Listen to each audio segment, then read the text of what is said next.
Relief bill discussions are back on just days after the president tried to put a stop to those negotiations. On Thursday, House Speaker Nancy Pelosi said she would not support the White House proposal for a standalone bill that would only provide relief for airlines unless it was a part of a broader stimulus package. Well, joining me now is Sara Nelson, president of the Association of Flight Attendants, CWA, and Amanda Steinbrunn, a furloughed United AFA flight attendant. Ladies, welcome to you both. Amanda, first to you, because this back and forth on Capitol Hill, it comes as airlines are forced to lay off thousands of people until they get more federal aid. How is this affecting you? This is affecting my entire life. I get health care through my employer, my paycheck.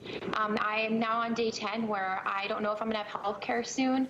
I get monthly medications that cost over $1,000 that I can't live without if I lose my health care. And I lost my entire life and might lose my home. I hate hearing that. I mean, are you going to be okay health-wise? I mean, my goodness, it sounds like it's very challenging.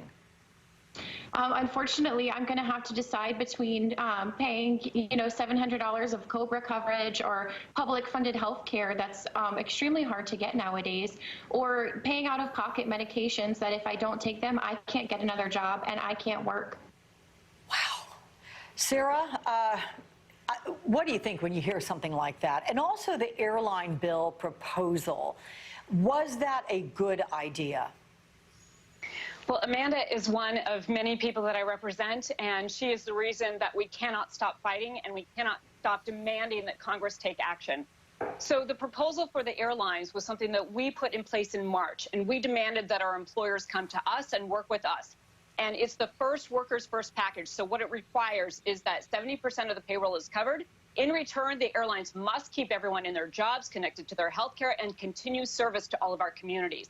So with demand down more than 70% in some cases, this was a lifeline not only to all the communities that we serve, but the people who work at the airlines, like Amanda, who can keep connected to their health care and continue to spend in this economy. So there's a direct return to the public as well. So, Sara, if a stimulus bill gets passed, does that stop the furloughs? I mean, and will those people that have been laid off, do they get rehired then? Alex, there is tremendous agreement all over Capitol Hill for this to be done. We already have the language done, including the recall for people who are on furlough for Amanda.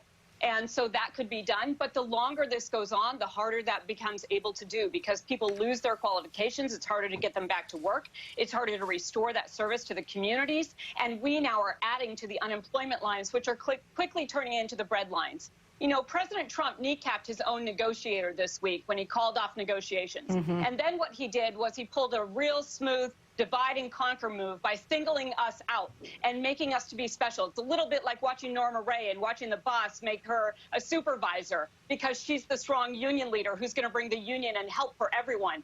We have been providing the need for these talks to happen and for relief to happen to the whole country. And he singled us out and cut off those talks and cut off relief for anyone. And now we have no one left who's strong enough to hold anyone else up.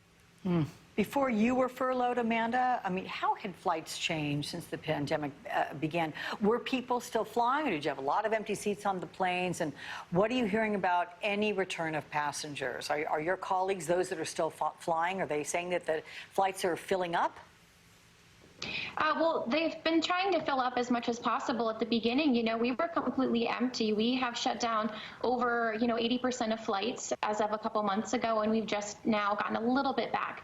We've had to cut down so much that airplanes are now becoming packed again because there's so many little routes to these small cities that nobody can get home unless we are flying them on small airplanes. And it's become a very scary, kind of aggressive place to work because of all the surrounding issues with COVID, protecting ourselves, that when we go, we go in with the uncertainty of maybe getting, sick ourselves. Some people don't want to help us keep ourselves safe, and we're facing very, aggressive passengers as well sometimes. So it's very scary for us to still show up to go to work.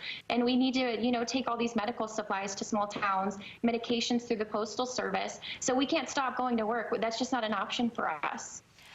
Amanda Steinbrunn, I'm really glad to talk with you, and I'm wishing you the very best of luck. And I know you appreciate Sara Nelson and all of her efforts, as we do, Sara, for speaking with you. Thank you both. Best of luck. Alex, these are real people. We just need Congress to act. Thank you for having us on. Absolutely. It's heartbreaking to listen to Amanda's situation. I want her to be healthy and happy and working.